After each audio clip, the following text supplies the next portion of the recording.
Word Hi, Insights. yeah, welcome to our World Insight. This is another program that I started just some few weeks back, and it's more or less like I want it to be more or less like us having a conversation. You know, it's going to be about some of the things that we can learn from the Bible and imbibe it into our daily, into our day-to-day activities. And God bless us as we do that. And you can contribute your own by sharing your own idea in the comment section. I promise that I would reply as soon as I can. God bless you as you do this. Now, today's topic is use what you have to get what you want. Use what you have to get what you want. As we all know, this is a very popular saying. It's a general saying. Everyone says it on the street. You have to use what you have to get what you want. And people have so bastardized this phrase in such a way that they have kind of given it another meaning entirely. Some people will say that it means that you have to, like, as a woman, prostitute yourself to get money. Some will say, as a man, you have to also use yourself, maybe like be whatever it is. Just use your physical body to get your material needs. This is not what this is about, because this platform, we are here to glorify God and to preach decency. Now, this topic is about using your God given talent to get what you want. It may be your God given talent, it may be a material that you possess that you don't know the value of it until you actually sit down and think about it. Then you may come across, you may really understand why you have this material with you. You can use it to, instead of complaining that you do not have money, just sit down, think about what you can do with the little you have. It may not mean anything to you, but I assure you that it will mean a whole lot to somebody that actually needs it out there. Whatever it is that you have, it may be your talent. You may have a talent to sing, and you're afraid that maybe people may not, because you don't have the backing you need, because you don't have the sponsors, because maybe your voice is still like a virgin's voice, you have not trained it yet. Don't let that stop you. Use it to glorify the name of God.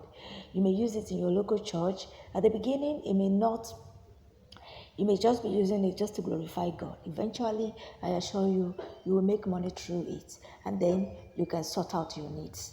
You understand? Use what you have to get what you want. What do you want? What do you need? Most of us need money. Most of us just want to pay our bills, and we do not have the wherewithal. Some of us don't have our 9 to 5 jobs.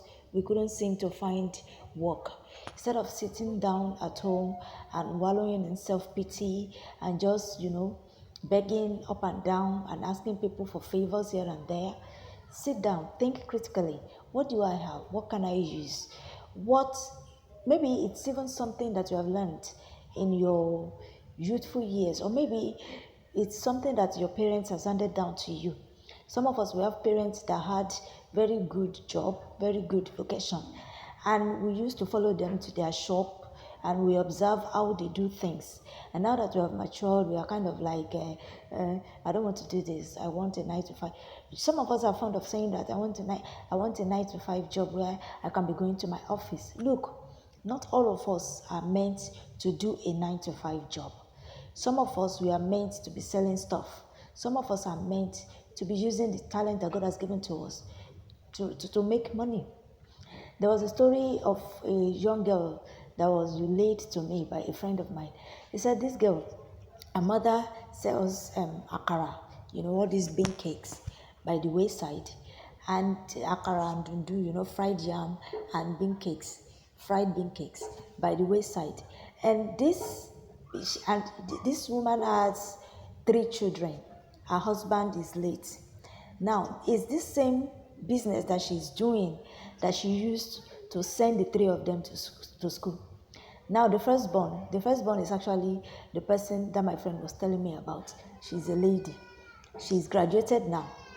Graduated though. It's this same business that the mother used to send her to school for her to graduate.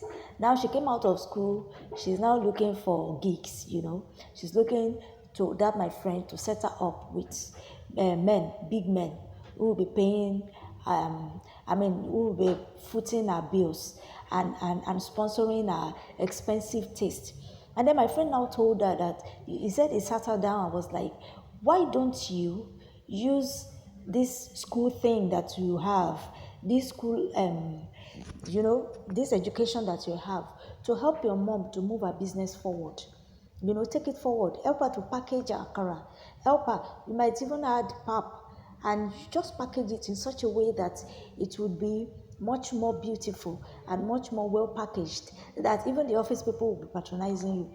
And this girl was like, no, I'm not for that kind of life. Oh, that's her own business. I don't want to do that. And there she is, walking about aimlessly, no job.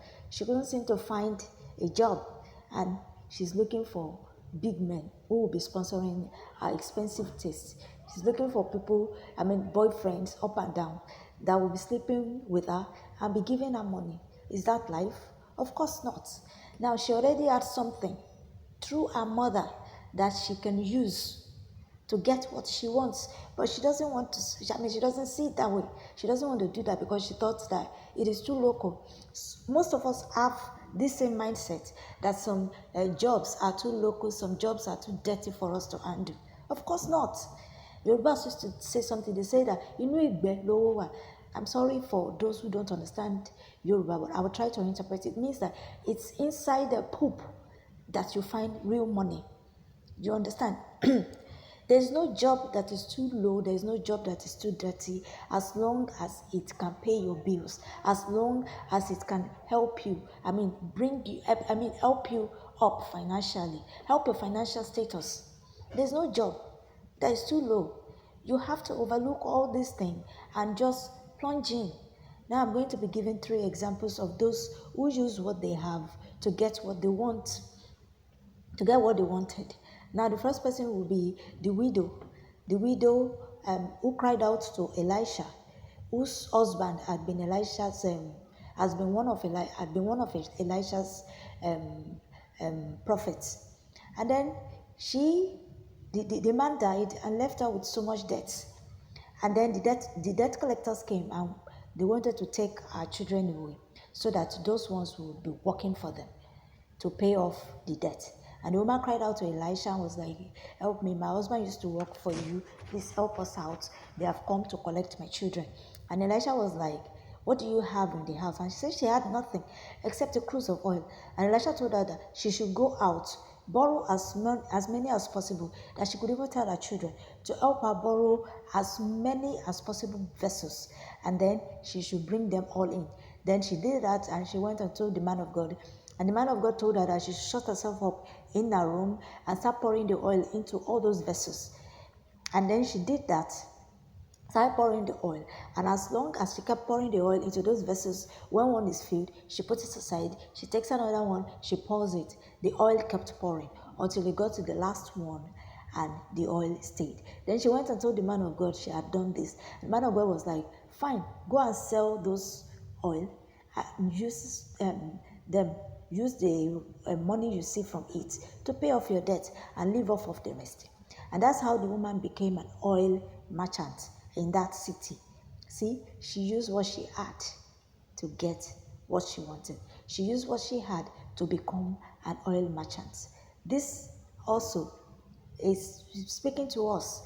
We have so much. God has blessed us with so much talent, so much gift, and we are yet to utilize them. Look inward today. This is the best, the most, that you can come up with today. We'll continue by the grace of God with the part 2. God bless you and have a nice day ahead. Bye.